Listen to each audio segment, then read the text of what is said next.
Afternoon, and thank you for joining us at the Congressional Black Caucus Annual Legislative Conference. It's hard to believe that this year's conference is already coming to an end. This year, our communities and country have been faced with so many adversities, from numerous incidents of police brutality to the ongoing fight for equitable health care in the middle of a pandemic.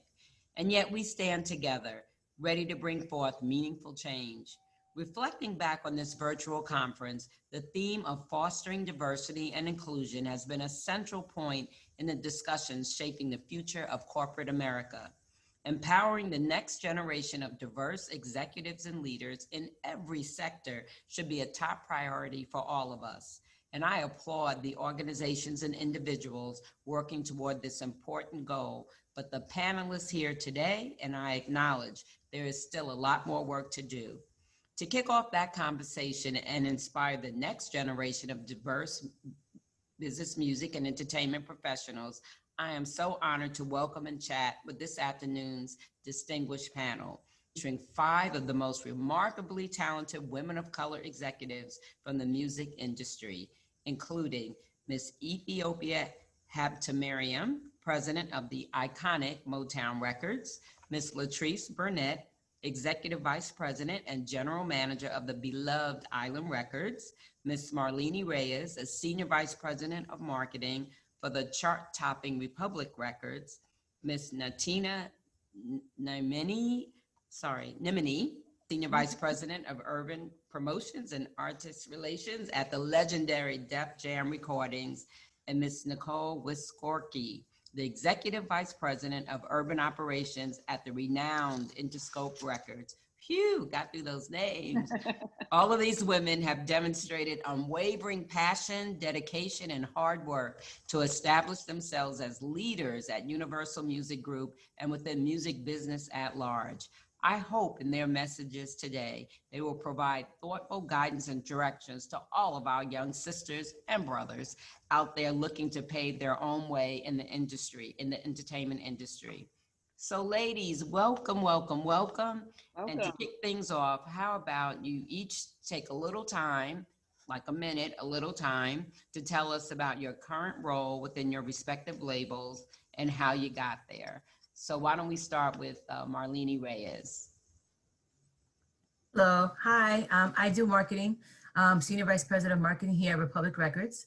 I concentrate mainly on hip hop and R&B acts, and I also do some pop marketing as well. And I've been here for about 6 years. I've been in the business for about 19 now.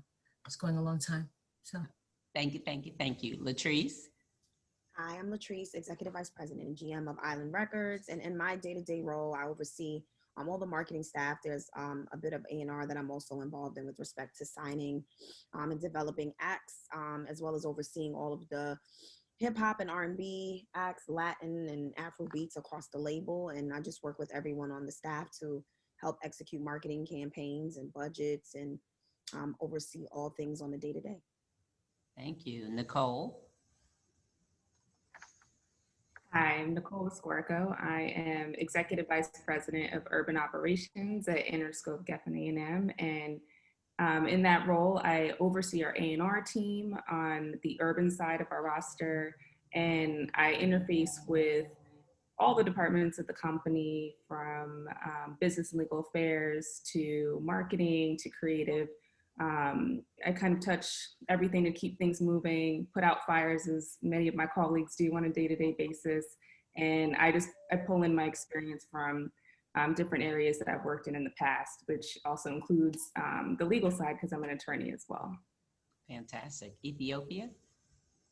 Yes, I am the president of Motown Records and the EVP of Capitol Music Group.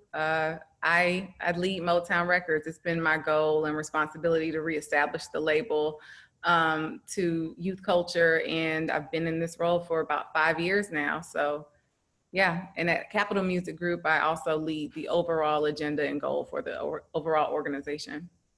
Thank you. Natina, last but not least. I am Natina, the SVP of Urban Promotion and Artist Relations at Def Jam. I'm responsible for the airplay on all urban and urban adult radio stations across the country and my promotion role. And as artist relations, I am a liaison between the label and core talent. And I also deal with all of the networks like BET and MTV, Revolt, like all those labels. I mean, all those networks, I'm sorry. You ladies are phenomenal and fantastic. Oh my gosh. Ethiopia, what does it mean to be one of the top female executives of color in the music industry? It means there's a lot of responsibility that comes along with it. It's something that I'm really proud of, but also, you know, clearly this dynamic panel that we're a part of, get to work alongside incredible other Black women that are leading our industry as well. So, you know, I've been in this business for over 15 years at this point, starting as a really young kid and coming from a place of loving music and being passionate for learning the business of music and really helping artists along the way. And so I feel purposeful in the work that I'm doing and excited about all that we've accomplished and all that's to come. When people talk about, you know, the role that I currently have and where I sit within Universal Music Group, I often think about it not being about one person, one Black woman at the top. There needs to be several of us. And so I'm extremely proud to see all of us participating in this panel together, because as I came up in the game, there were so many incredible dynamic Black women leading the music industry, and they were my superstars. They were who I was excited about. So I'm happy to see that we're back.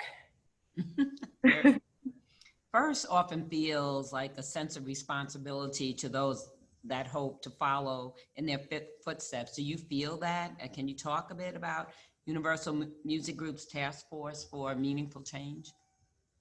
Yeah, I can definitely talk about the task force for meaningful change. You know, on the back of the horrible George Floyd incident, you know, we understood that one, it was our responsibility to provide resource for our Black employees across the Universal Music Group organization globally. It was a traumatizing experience, and it's been what our everyday existence has been, but it was highlighted with the George Floyd incident, and we knew it was our responsibility to show up for our organization and for community and to be about change. Music is extremely powerful, and we know that it's our responsibility to give back and to really look internally and look externally. So we put together this task force led by incredible Black executives across the entire music group globally. There are committees that these ladies all participate in or lead, and we're doing the work. We're being thoughtful about it. It's not about the moment, it's about really making change. And I'm really proud of the work that the task force has been doing, and I'm sure a lot of the women here will be able to speak about it. Fantastic, well. Fantastic, and thank you to all of you. Latrice, how's the music business evolved for women since you first started out? Wow, I think it's evolved a lot. I would definitely say, further to Ethiopia's point, that it's amazing to be able to sit here on a panel with these ladies, because when I first started, there were definitely not as many Black women or women of color or women in general in high-ranking or high-level positions across the labels. So to see things sort of come full center, or full circle rather, is really just an amazing moment, an amazing feeling. So I think there are definitely more positions that have been afforded to women, and being able to have, you know, the autonomy to affect, you know, budgets and to make real decisions and to be a part of, like, you know, just the senior cabinets at labels or across the organization is important. I think, you know, women, we have a way that we handle things, and our approach sometimes is very different than men. I think we lead sometimes with more thought and with more caution, and we have, you know, we're just a bit more touching, and I think we approach things from that nature, and I think it's really helpful in terms of how we do everyday business. So that's refreshing, and I think, you know, we're able to relate to our artists and colleagues really, really well, and you know, it makes me hopeful for the next generation of executives. And I feel like, you know, I think most of the women on this call also feel like it's our responsibility to help and to sort of foster that next generation of talent, to ensure that 10 or 15 or 20 years from now, you know, you have young women sitting in these same seats that we sat in, and even paving roads further and brighter than us. So it's a blessing to be able to do this and to sit and have these conversations or call up, you know, the women on this phone when we need things or deals are getting done or conversations or when we have to do work across the labels or cross artists. There's no one else I would rather call than them. So it's a great feeling. You know, you sound like the women in Congress. I'm We say sure. the same thing. We work together better. Just like you guys. Yes. So Nicole, I understand all of you have important roles, as Ethiopia said, with UMG's Task Force for Meaningful Change. As a co-chair of the Task Force Subcommittee on Internal Institutional Change, can you speak on UMG and its efforts to increase diversity, and how do you help guide that mission? Yes, so first of all, I'm just honored to be part of a committee that is doing such amazing work. And, you know, as Ethiopia pointed out, there's so much purpose involved in what we're doing, and it is just an important responsibility that I'm just appreciative to be a part of. And with the Internal Institutional Change Subcommittee, we're really examining and digging into our company's internal policies, our procedures, our work environment, everything that impacts our workforce and the diversity within that workforce. And we're doing it from a very holistic, long-term perspective. We're putting a lot of thought into it so that the changes aren't just short-term. We want changes that are truly meaningful, that are going to have a lasting impact for years and, you know, hopefully generations to come in the industry. And what that means is that we are examining and making changes in areas from our workforce pipelines, our recruitment methods for hiring. We're looking at how we ensure that we have a diverse workforce that advances at our company internally, because in addition to looking at the pipelines and the recruitment methods, we have to make sure that we are also advancing those diverse hires. And we are making sure that we retain the diversity.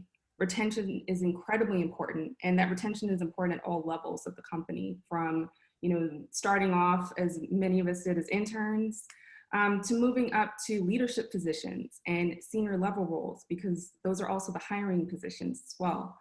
So we're looking at really everything holistically.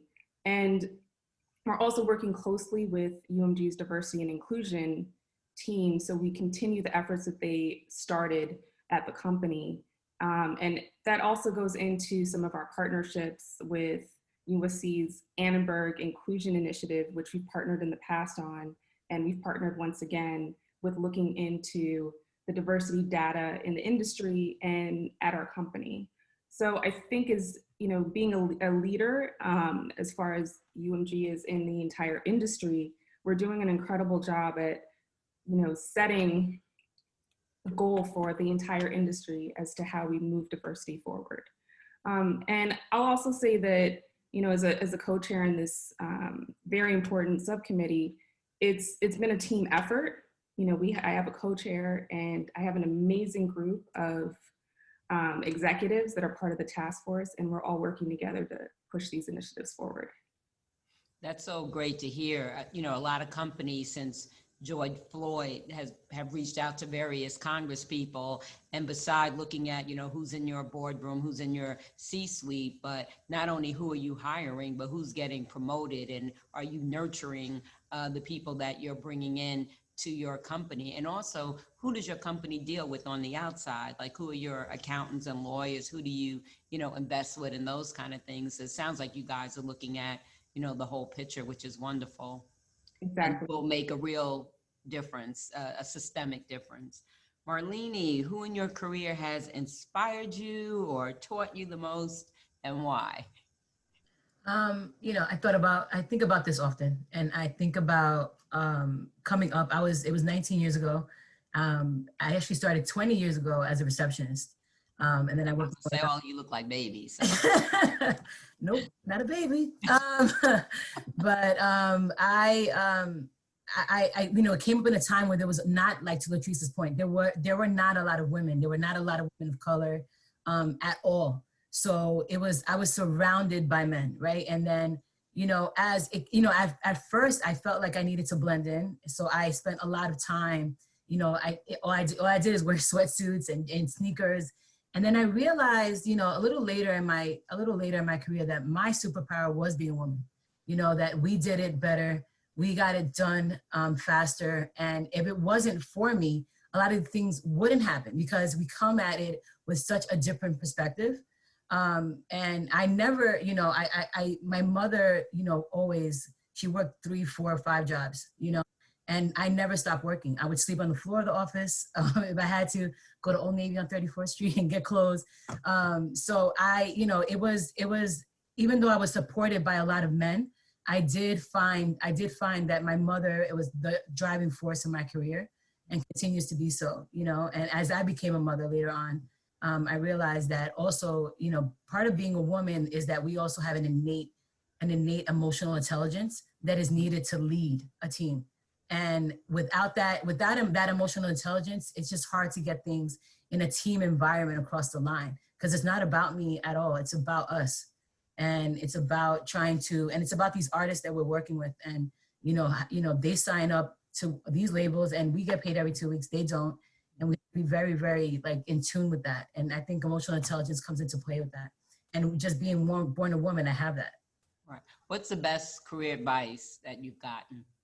The best career advice that I've gotten is definitely go to sleep at night with a very clean conscience or a calm conscience, right? So, again, it's a very interesting job that we're in. We are overlooking and we are overseeing actual people, right? That is not, it's not like a product. It's definitely not a CD. We're looking at people who make music. It's a human being. And I want to go to sleep at night knowing that I did the best for that human being, and that even if the best wasn't right, it was my best. And I can go to sleep at night knowing that I gave my best. Sometimes I don't go to sleep at night knowing that I gave my best, but I try my best and I live by that. I really do. Okay, sounds good to me.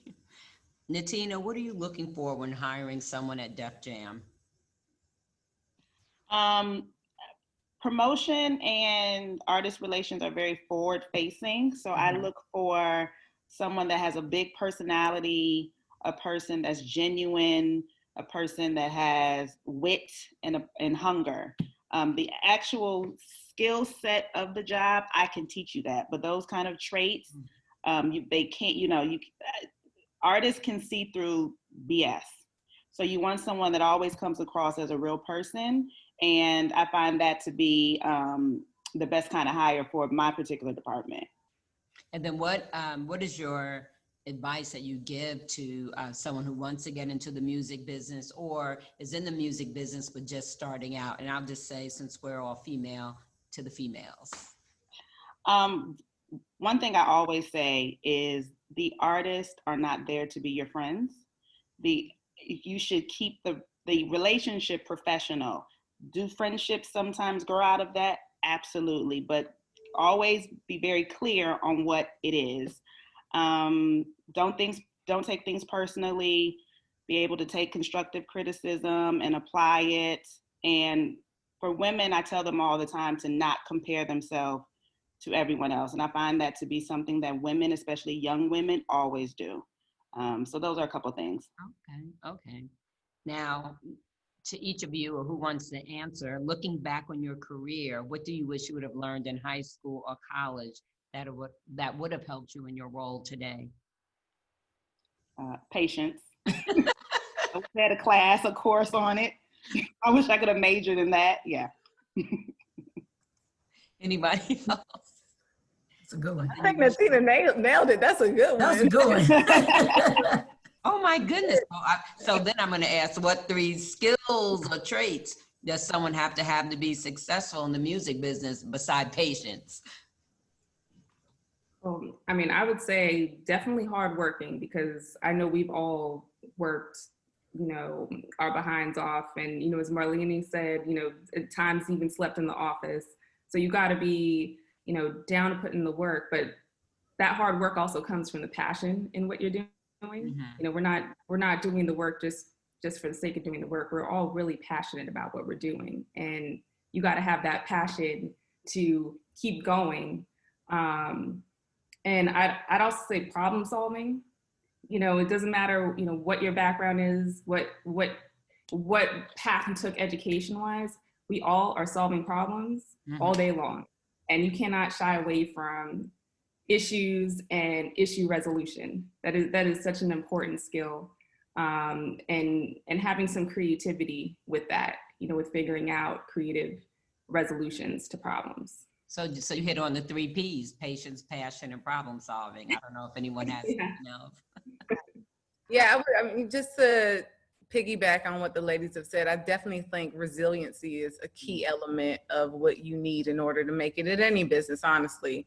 You know, when you're operating from a place of passion and purpose, you will be met with challenges. But if you remember what your purpose is and why you're here and what your intention is and what you're here to do, you have to be resilient in order to push forward and really achieve your goals. And I thought Marlene said something really interesting when she talked about, you know, working with artists and we're dealing with real human beings. I think we all operate from that place, right? And we're responsible for their hopes and dreams. You know, music is such a powerful art form that we know connects people. And so we all take that responsibility very seriously, and you have to have resiliency in order to make sure that happens. And just, someone wanted to know, and I'm curious too, how do you get into the music business? You know, people think about the musicians, but they don't always think about, you know, all of you and what you do. You know what I mean? Like there's marketing, HR, there's the boss, and on and on and on. So how do you get into the business? Well, I think there's a couple of different ways. I think one, you know, to kind of piggyback off of what the lady said, I think relationships are very important, and sort of figuring out, no matter where you're from, there's always music happening locally in your community, whether there's a radio station or you know, a concert venue or a record label. You know, many of us grew up in areas in New York, LA, or Atlanta where they're all music hubs. So identifying where the music lived in those hubs and figuring out an entry point, I think is important. So via internships, you know, I started on the street team at Rockefeller years ago and transitioned from there. But, you know, I was that girl that was in the street putting up flyers and handing out posters. And, you know, I wasn't afraid to sort of get down in the trenches and actually like do the work. And from there, you know, figured out like, okay, well, there's no girl street team. It was mostly guy focused. Like, how can I create an avenue for like women who are like the biggest music consumers? And sort of it just kind of just kept, you know, from there you have to be further to what Nicole said, just creative and inventive and think of other ways. So I think that is one way. Obviously social media is a great place to connect with people respectively, might I add, not stalking folks, but always have a purpose or kind of go in knowing like what you want. I think, and be very clear about it. Don't just, you know, hit folks up and say, you know, well, I would like to get into music. It's like, what do you want to do? Do you like marketing? Are you passionate about A&R? Are you into art? Are you more creative? You know, do you have a passion for legal and how deals are done? So I think you know, being able to identify exactly what you want to do is really important. And then, you know, growing and fostering relationships from there. I think that saying your net worth is as great as your network is very true. And that's something that I live by. I think, you know, relationships are worth more than money, and you can't buy great relationships. It gets you so much further across the finish line. Yeah. Anybody else? I mean, I think I would just add to what Latrice is saying. You know, she pointed out several different avenues, and I think that that's what's really important too, is that sometimes people don't realize that there isn't just one way to get into the music industry. And sometimes you get questions about, you know, what is the path, what is the journey? And there really isn't one correct way. You know, there are multiple entry points into music, and, you know, if one doesn't work, don't be deterred. You know, keep trying different avenues and different options.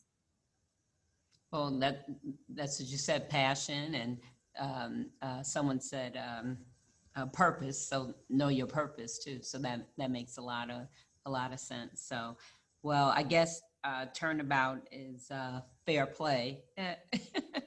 So before we adjourn, are there any other topics you would like to address? Well, I think a question that we have also is how can private industry or the music industry help bring about social justice in America?